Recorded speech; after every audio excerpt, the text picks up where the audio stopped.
desem gelmedi, haberini vermedi, sırrını zadi bilmedim. Ayrılığı uzun buldu, gözlerim yaş doldu, anlasana günah kılmadım. Kiler desem gelmedi, haberini vermedi, sırrını zadi bilmedim. Ayrılığı uzun buldu, gözlerim yaş doldu, anlasana günah kılmadım.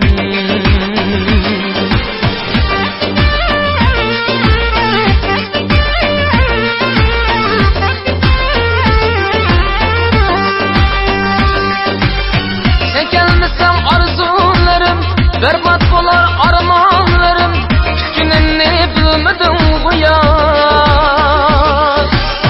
Yüreklerim dertke doldu, sever takat kılamadım, nazarin gelmedim bu ya. Düşün kaytıp gelmeysen, nazarin gelmeysen, hıyalımdan nereden gitmeysen. Sen benimden ayrılıp, vədələrini unutup, bu dünyada tenha demsen.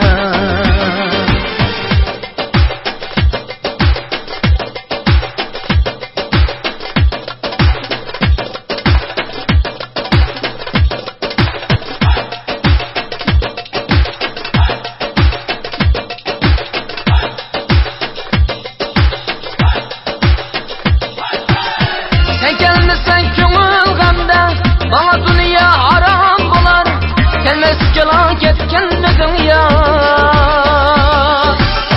Şu çeksem gelmedim gul, hıyalımda gelmedim ol, başkasını tapkanmedin ya.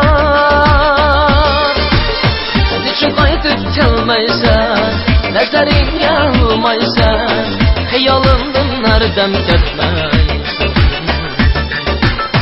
Sen benimden ayrılıp, vədələrini unutup, bu dünyada tenha demsen. Kiler desem gelmedim, haberini vermedim, sırrını zadi bilmedim. Ayrılığı uzun buldu, gözlerim yaş doldu, anlasana günah kılmadım. Ayrılığı uzun buldu, gözlerim yaş doldu, anlasana günah kılmadım. Anlasana günah